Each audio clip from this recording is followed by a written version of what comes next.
Mona Long is a woman of many talents, experiences, and accomplishments. She has been instrumental in initiating and fundraising for many political and educational organizations in the state of Oklahoma. She is also the writer of 2 books, and she was chosen at one time as Mother of the Year for Oklahoma. She has many interesting experiences, and we will hear about that today. So let's begin. Mona, where were you born and where did you spend your childhood? I was born in Blanchard, Oklahoma, out in the country, and my parents moved to Pauls Valley just in my first few months of life. And I lived at Pauls Valley then until I graduated from high school. And your education after high school, I think, is interesting. Tell us about that big scholarship you received to go to college.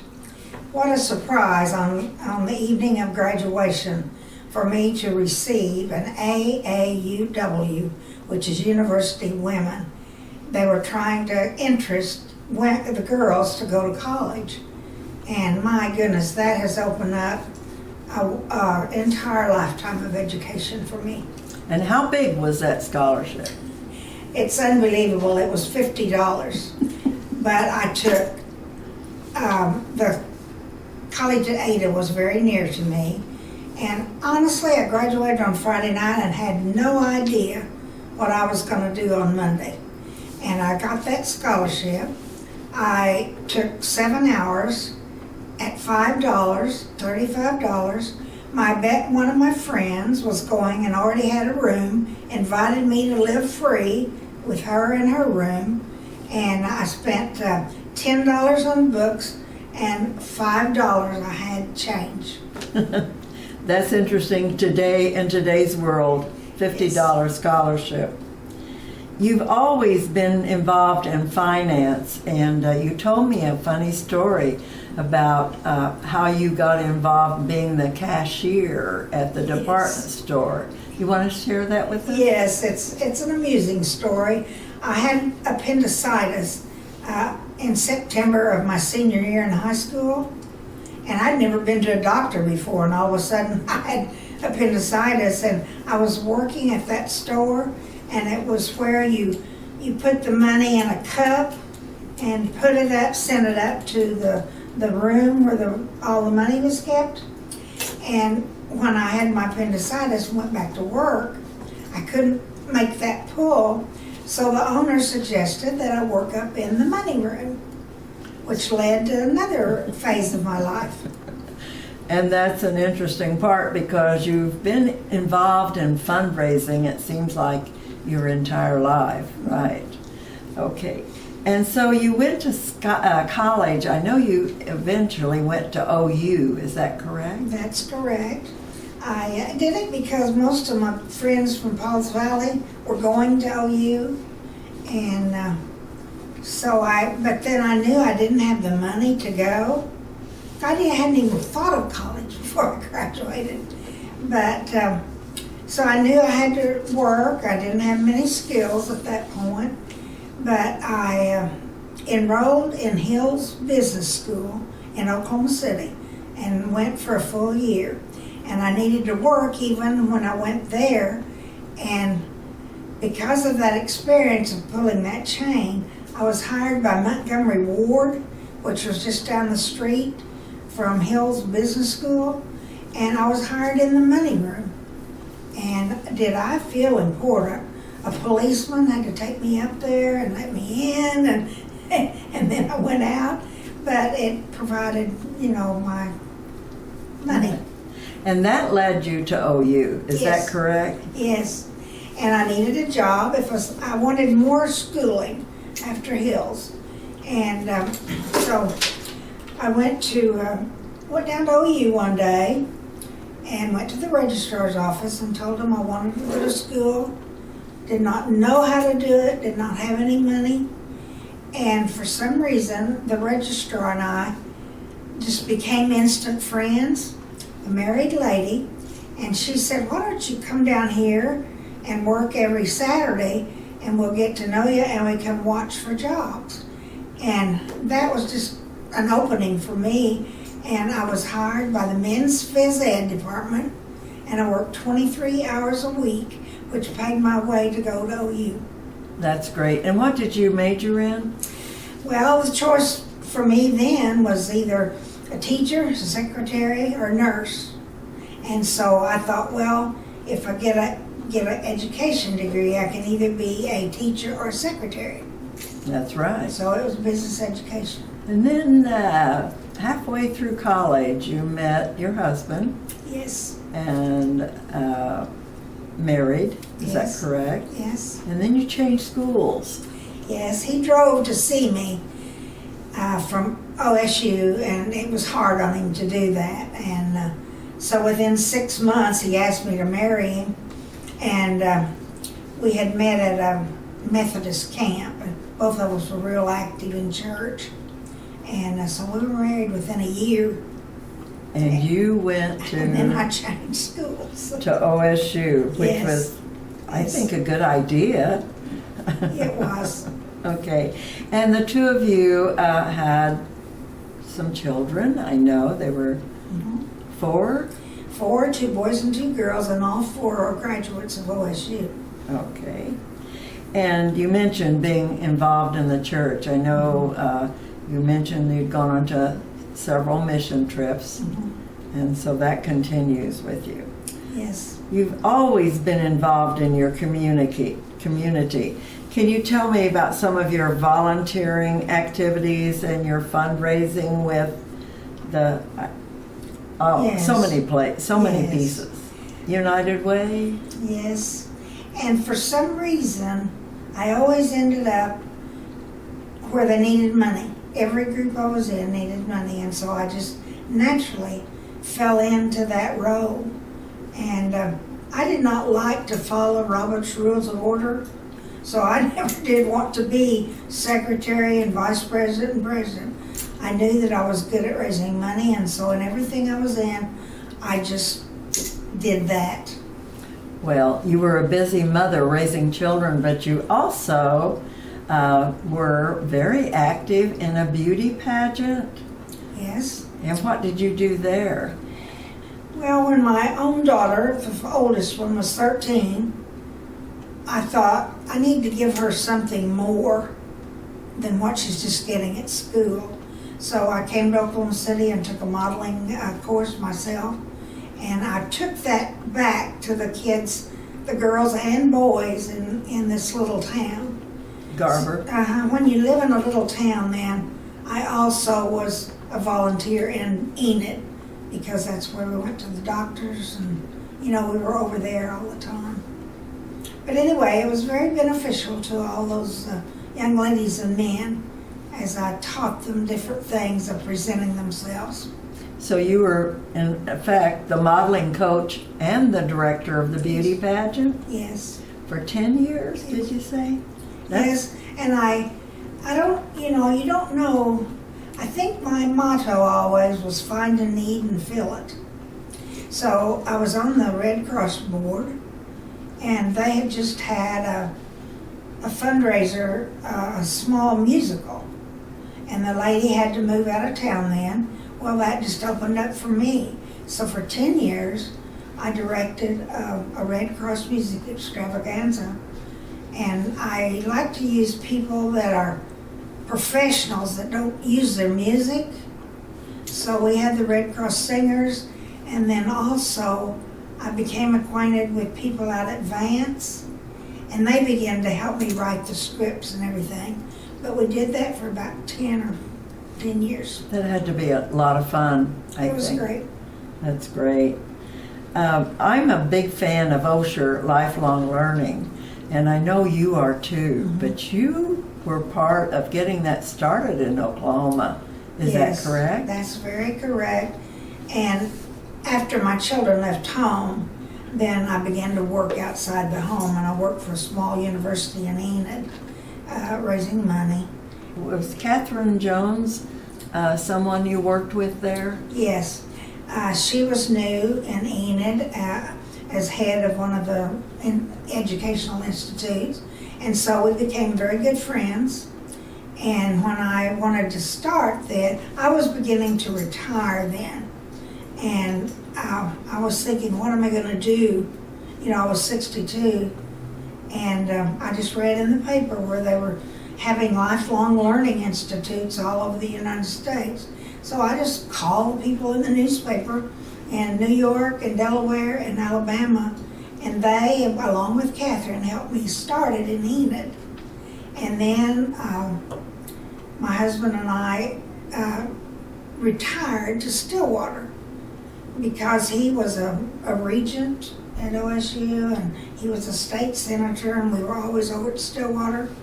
So we moved over there, and OSU people were thinking about starting one, but not sure about it.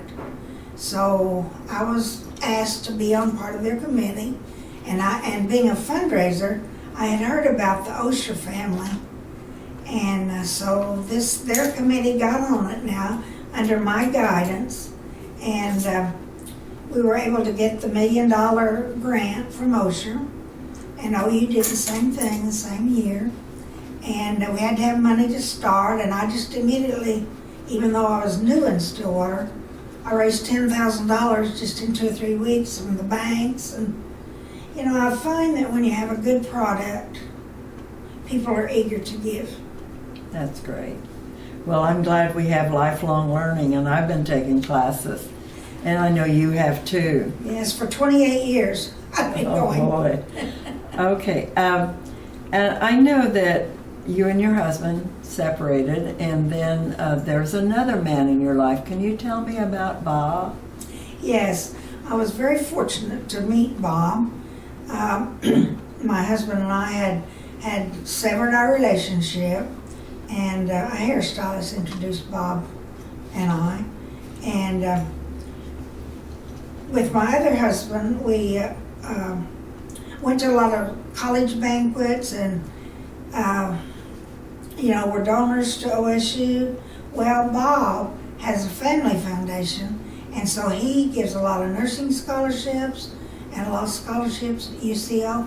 So I just switched and started going, you know, with him to all of those, and then we traveled together, and it just was a tremendous thing. I know you and Bob wrote a book. Can you tell me the title of that book? October Rose. Okay. He is rather poetic, and he had a rose outside of his front door, and he just looked at it one day, and he wrote a poem to me called October Rose, and it's kind of romance after 80. Okay. And on one of our trips overseas, they asked us to teach a class, and it was very interesting because we had a lot of young people in there, and I think it was beneficial to them about being a companion. I loved reading the book. It says, because each chapter has he says, Yes. and then she says about various topics, which is really Yes. very interesting. I wanted to ask you about this Mother of the Year, because you told me that the trip took you to New York City, and the way you described it, it sounded like Okies in the big city. Well, when I was chosen Oklahoma Mother of the Year, my friends had put my name up, and it required a lengthy resume, and I didn't have time for it, but they put it together. And I thought to myself then, when I went to New York to compete, all my friends were as worthy as me to be Mother of the Year. I just happened to be in the right place at the right time. So I just invited, I think I had 7 friends go with me to New York, and none of us had ever been to New York, and people had told us to keep your purse right here. Well, can you imagine 8 women walking around like this? And we stayed at the Waldorf Astoria, which was, you know, out of realm for all of us, but it was wonderful. Well, you really deserved it, I'm sure, at that point, and today also. You have 7 grandchildren, and I think you have a lovely story about what you do for each of your grandchildren when they are 12. Did I get that right? Tell us about that. Well, about that age, when the oldest one was turning 11 or 12, I realized that their interest was going away from grandmother things to their own friends. And so I was trying to think of something. And so I decided to take the first one to Europe on a spring break to Paris and to London. And then after I did one, I saw what it did for the two of us, and I saw what it was doing to their lives. So it was very beneficial. So you did that with every one of your grandchildren. And you also told me Tyler is the oldest one of your grandchildren. And where is Tyler today? Tyler is working in Africa. He's an entrepreneur, and he's around 35 or 36 now. And I called him recently and asked him how many countries he's visited. And it's unbelievable, but it's 75. He got that thirst of wanting to travel about and know about the world from me. And then all the others have done similar things, not like Tyler, but I bet you have wonderful memories of each of them and that trip, and I'm sure each one seems different to you and to them also. I think that's a wonderful thing you can be doing as their grandmother. That's a good memory, great memory. it certainly is. Okay. Well, I understand there was, your parents may have had an impact on you moving to Epworth, is that correct? That's correct. They were some of the first ones that moved in. The office to Epworth was over, about a mile from here in another area, and it was very small, but they lived here 18 and 19 years and passed away over here. And so I had moved to another place, and but I knew I would come over here. And Bob started having some health problems and had a stroke, and he needed to move over here in assisted living. So I just went ahead and came over and told him, you don't even need to show me the place. Just give me an apartment, and because I know all about it, with my parents being here. And so and he lived over here about 6 months, and then he was doing pretty good, and then his 60-year-old daughter passed away suddenly of cancer, and when he was told of that, he died in his sleep a night or two after that. That's so sad. It was just very difficult. Well, do you have anything on your bucket list or anything in the future? I know you've already zip-lined. What else are you going to do? Well, I'm on my third book. My 90th birthday will be June, and my daughter's consented with the author, the person that helped us with these books.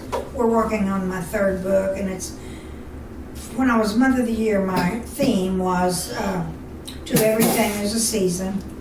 And so we're going to, I'm centering on the seasons of my life, and we're trying to get it ready for my 90th birthday in June. And then, in being interviewed by the people here at Epworth, it just came to my mind that what I should do now is go back to the beginning and contact the AAUW and do something with them as a courtesy to them, because I would have never had all of my life in education if it wasn't for that little $50 scholarship. So it's time for me to repay that. That's beautiful. Well, thank you.